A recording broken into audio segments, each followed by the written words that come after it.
The asteroid Matilda, with a diameter of over 110 kilometers, will collide with Earth in exactly 3 weeks. We begin the countdown to the impending end of the world. The lives of millions of people change drastically when they learn that Matilda, a massive asteroid, will destroy all life on Earth in 3 weeks. A huge asteroid is approaching Earth. At a time like this, most men would go on a rampage. But not Dodge. He sets out to find his high school girlfriend in the company of sexy neighbor Penny. My name is Alex and welcome to my channel. It all starts with a radio announcement about the destruction of the Canadian Rescue Shuttle, which was supposed to destroy the massive asteroid Matilda, over 110 kilometers in size, approaching Earth. All crew members on board perished, and with them, Earth's hopes for a better outcome. In exactly 3 weeks, all life will be extinguished. Television and radio begin the countdown of the time left for Earth. Rules and norms collapse. Everyone decides how they want to spend the remaining time before the catastrophe. One evening, Agent Dodge Peterson and his wife Linda are sitting in a car by the road, listening to the radio. After the news of the impossibility of salvation, Dodge's wife Linda silently gets out of the car and runs away. There are 21 days left until the end of the world. TV channels and radio stations are broadcasting a live countdown to the end. Mobile communication and air travel are disrupted. On TV, there are programs and concerts dedicated to Armageddon. Dodge continues to go to the gym and work, selling Armageddon insurance. Although many employees have already quit in anticipation of the apocalypse. The dress code is abolished, every day is declared Friday, and high positions are offered to anyone who wants them for free. One day, entering his building, Dodge witnesses a quarrel between his neighbors but passes by. Later, in his apartment, he finds the cleaner Elza, who is trying in vain to explain that there is no need to come and clean anymore. But the woman is offended, as she takes his actions as an attempt to fire her. Dodge takes back his words and promises to buy the finished windshield washer. In the evening, he performs his usual actions. When he notices a spider in the sink, he suppresses the first impulse to kill it and leaves everything as it is. In the morning, he goes to work, when a colleague's body falls on his car. There are 14 days left until the collision. The hero attends a party at the house of old friends, where all previous taboos are lifted. A friend does not part with a bottle and treats Dodge to a very expensive cigar, and also offers alcohol to an underage son, who unashamedly sends his father away. The friend's wife decides to introduce Dodge to one of her girlfriends. There will be no one to die with. The woman, who comes in a luxurious outfit, as she wore everything she didn't have time to wear in her life, shows signs of attention to Dodge, but the man doesn't care. Friends tell who and how they plan to spend the remaining time. One couple travels to relatives, others eat whatever they want, not caring about their figure. And only Dodge cannot boast of plans. He is not interested in listening to the crazy ideas of half-acquaintances and hides in the bathroom. But even there, the friend's wife finds him and suddenly decides to seduce him. To his remark that she is, after all, a married woman, she reminds him that her fidelity is no longer needed and everyone around is doing what they want. After returning to his apartment, the man finds an old photograph and remembers his school love Ali. All this distracts him from a woman outside the window. Opening it, he sees a crying neighbor on the fire escape who says that she will never see her parents living in England and will not be able to spend holidays with them anymore. Dodge invites the woman into his apartment, and she agrees. Sitting on the couch, she tells him that she broke up with her boyfriend Owen. She smokes a cigarette with additives and explains that after that she sleeps like a log. Although she seems to have no problems with sleep. Her name is Penny Ina. She is interested in the photo of Olivia and sympathizes with Dodge. Turning on the TV, the couple peacefully falls asleep on the couch. In the morning, Dodge cleans up, and Penny is still sleeping, not reacting to the musical trills of his harmonica. But finally, the girl wakes up and says that she is ready to return to her apartment. The man accompanies her to the door, where Penny suddenly hands him several letters that came to her by mistake and says that his wife had an affair with another man who came here several times in Dodge's absence. For him, this revelation is a blow. He gathers all his ex-wife's belongings and throws them away, and then buys a windshield washer and drinks it in the park, hoping for such an exit. However, the attempt ends in failure. and the next day Dodge wakes up in the park. On his chest lies a note that says sorry, and next to him sits someone's dog, which Dodge takes with him and names Sorry. The man and the dog return to his apartment when riots begin around them. Desperate people burn cars, break windows in houses. And in general, they behave as they should before the end of the world. On television, they report that unrest has gripped the entire country, as the rioters have nothing to lose. Dodge feeds Sorry and begins to sort through the correspondence handed over by Penny, in which he finds a letter from Olivia, where she regrets the breakup and says that he was the love of her life. However, at this moment, his window shatters from a thrown stone. Dodge grabs the dog and runs to warn Penny about the danger, encountering the winner Owen, who does not understand Dodge's intentions and takes him for the girl's lover. He tries to prevent the man from waking Penny, but Dodge pushes the crazy guy aside and wakes the woman, urging her to save herself. Penny grabs her favorite records and runs after him. They look for the girl's car, while Owen tries to interfere for some reason.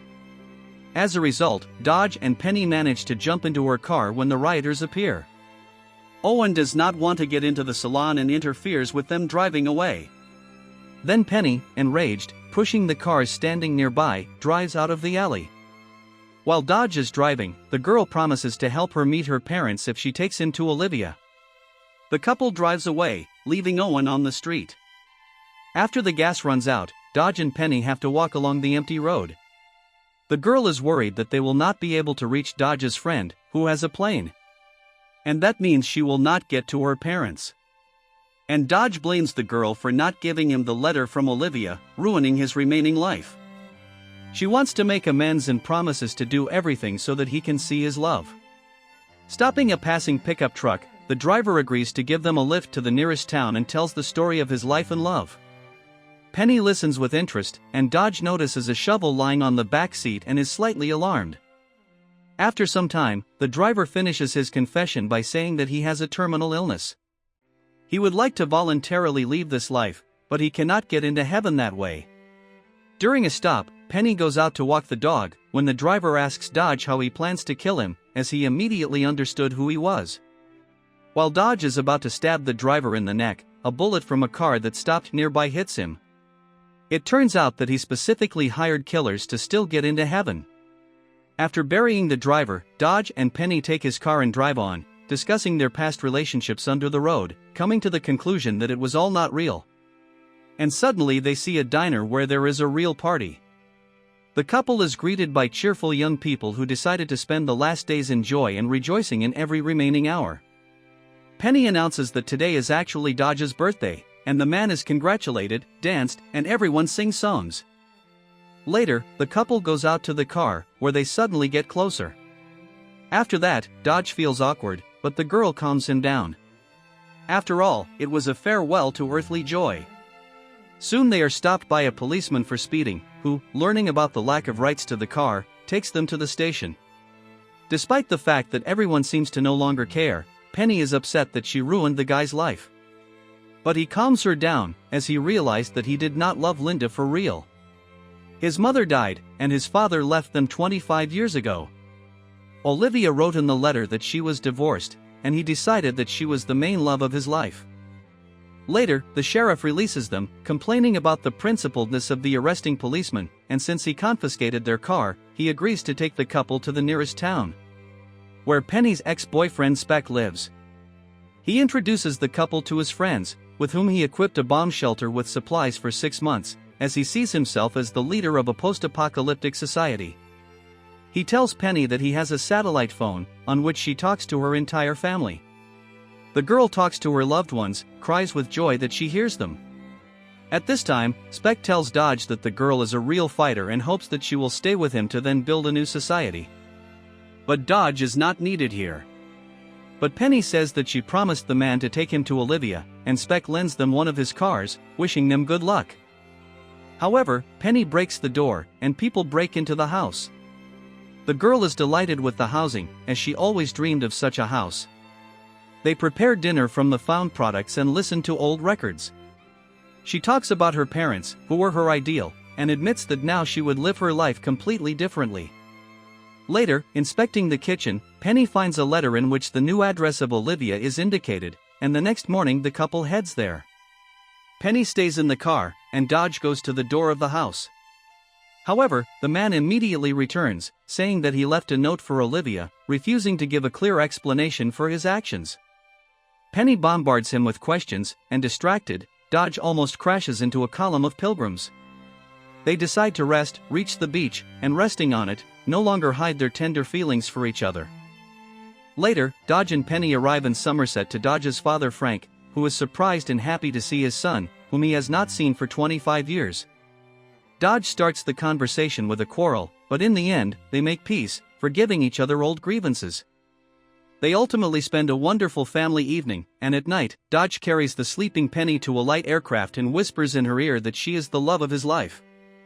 Frank starts the engine, the plane takes off, and Dodge sadly watches it go.